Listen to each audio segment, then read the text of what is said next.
अस्सलामुअलैकुम दोस्तों आप सबने बचपन में बहुत से कार्टून्स देखे होंगे। इवन कि कुछ लोग तो बड़े होकर भी कार्टून्स देखना नहीं छोड़ते। लेकिन क्या आपको पता है कि फेमस कार्टून्स को हर कंट्री के ट्रेडिशन के हिसाब से बनाया जाता है। आज की इस वीडियो में मैं आपको दुनिया के ऐसे कार्टून्स के बारे में बताने जा रहा हूँ जो हर कंट्री में डिफरेंट होते हैं। तो शुरू करते हैं अपना काउंटडाउन। कार्स दोस्तों 2016 में बच्चों के लिए एक एनिमेटेड मूवी रिलीज की गई थी जिसका नाम कार्स था। इसे यूएस में रिलीज किया गया था और ये पूरी फिल्म ऐसी कार्स पर बनाई गई थी जिनमें इंसानों वाली क्वालिटीज मौजूद होती हैं। मिसाल के तौर पर इस कार के ऊपर फेस बना होता था और इसके बॉडी पार्ट्स हरकत भी कर सकते थे और इवन कि ये इंसानों की तरह बोलते भी थे।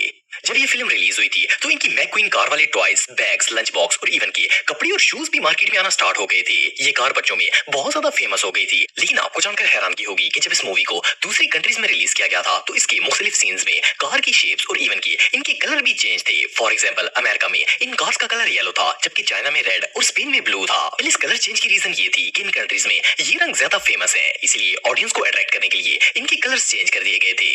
ये रियली अनबिलीवेबल है।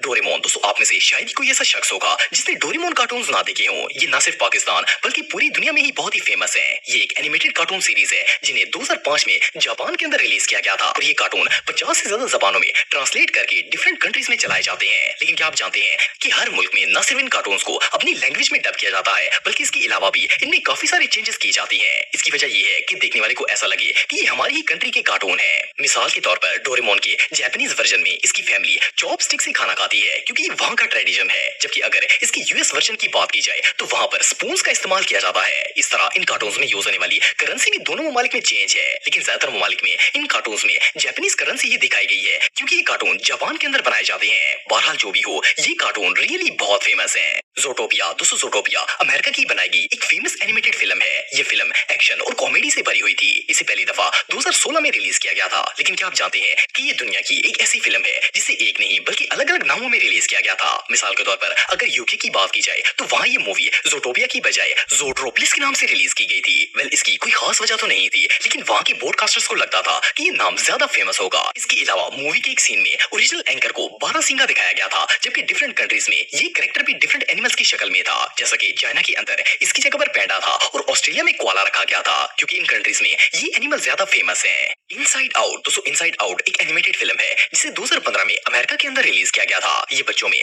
बहुत ज्यादा फेमस हुई थी, लेकिन बहुत से दूसरे कार्टून्स और एनिमेटेड मूवीज की तरह इसमें भी कई चेंजेस करके दूसरे ममालिक में रिलीज किया गया था। मिसाल के तौर पर इसकी ओरिजिनल फिल्म में एक्ट्रेस के फादर फुटबॉल मैच को इमेजिन करते हैं, लेकिन अमेरिका में फुटबॉल की गेम इतनी ज्यादा पॉपुलर नहीं है, इसलिए अमेरिका में ये गेम चेंज करके इसकी जगह पर हॉकी ऐड कर दी गई थी। इसके अलावा इस मूवी में बहुत से सीन्स ऑफेंडेड होने की वजह से इन्हें डिफरेंट कंट्रीज में चेंज कर दिया गया था। मिसाल के तौर पर इस फिल्म में एक सीन ऐसा था जिसमें ये कार्टून गर्ल गोभी खाने से मना कर देती है, लेकिन जापान में गोभी एक रॉयल फूड माना जाता है और लोग इसकी बहुत ज्यादा रिस्पेक्ट करते हैं। इसलिए जापान के अंदर इसे चेंज करके इसकी जगह पर ग्रीन बीन्स ऐड कर दिए गए थे ताकि जापान के बच्चे इस सब्जी को खाना छोड़ ना दें। एनीवे जो भी हो, ये डायरेक्टर्स वाकई में बहुत चालाक हैं। मॉन्स्टर यूनिवर्सिटी दोस्तों मॉन्स्टर यूनिवर्सिटी 2013 में बनाई गई एक एनिमेटेड फिल्म थी जो कि बहुत ज्यादा फेमस हुई थी। इसे वॉल्ट डिज्नी ने प्रोड्यूस किया था। ये कॉमेडी फिल्म थी, लेकिन क्या आप जानते हैं कि इस फिल्म में काफी सारी चीजों को दूसरे ममालिक में मॉडिफाई करने के बाद रिलीज किया गया था। मिसाल के तौर पर इस फिल्म की एक सीन में कप केक्स के ऊपर बी माई पैल लिखा हुआ था, लेकिन हर कंट्री की लैंग्वेज डिफरेंट होती है और हर लैंग्वेज में इसे लिखना इम्पॉसिबल था। इसलिए डायरेक्टर ने इसे दूसरे कंट्रीज में चेंज करके इनके ऊपर स्माइलीज बना दी थी। सिर्फ इतना ही नहीं बल्कि इस मूवीज में यूएस के अलावा बहुत से कंट्रीज ने लफ्जों की जगह पर पिक्चर्स का इस्तेमाल भी किया था। उसकी वजह ये थी ताकि लोगों को ये ज्यादा आसानी से समझ आ सके।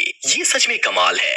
प्लेन्स दोस्तों अगर आप एक टीनेजर हैं तो आपने ये एनिमेटेड सीरीज जरूर देखी होगी। इसका नाम प्लेन है और ये फिल्म कॉमेडी से भरपूर थी। वैसे तो इसे बच्चों के लिए बनाया गया था, लेकिन इसे ना सिर्फ बच्चे बल्कि बड़े भी बहुत ही शौक से देखते हैं। लेकिन क्या आप जानते हैं कि इस फिल्म के मेन कैरेक्टर को अलग अलग कंट्रीज में अलग अलग नामों और इवन की अलग अलग कलर्स में दिखाया गया है। असल में ये एक लेडी प्लेन है जिसका रियल नेम रॉसहेल था, लेकिन डिफरेंट कंट्रीज में इसका नाम डिफरेंट है। आपको जानकर हैरान की होगी कि इस प्लेन की टोटल 11 वैरायटीज हैं। फॉर एग्जाम्पल रशिया के अंदर इस प्लेन का नाम तानिया था और जर्मनी में हेडाई, जबकि ब्राजील में इसका नाम कैरोलिना था। सिर्फ इतना ही नहीं बल्कि इसके कलर्स भी हर कंट्री में डिफरेंट हैं। ऑफ कोर्स इन्हें बदलने का मकसद उस कंट्री का ट्रेडिशन है, तभी तो इन्हें हर मुल्क में पसंद किया जाता है। रैकेट रैल्फ दोस्तों आप सबने अक्सर नोट किया होगा कि बच्चों के लिए बनाए जाने वाले कार्टून और मूवीज में कैरेक्टर के नाम या ड्रेसेस वगैरह डिफरेंट होती हैं। ये जो मूवी आप देख रहे हैं इसका नाम रैकेट रैल्फ है और ये एक एनिमेटेड सीरीज है, लेकिन इसकी एक्ट्रेस जिसका नाम मिंटी जैक है इसे जापान के अंदर बिल्कुल एक न्यू लुक दी गई है। इवन कि जापान के ब्रॉडकास्टर्स ने इसका नाम भी मिंटी जैक से चेंज करके मिंटी चकोरा रख दिया था। वेल इन्होंने ऐसा क्यों किया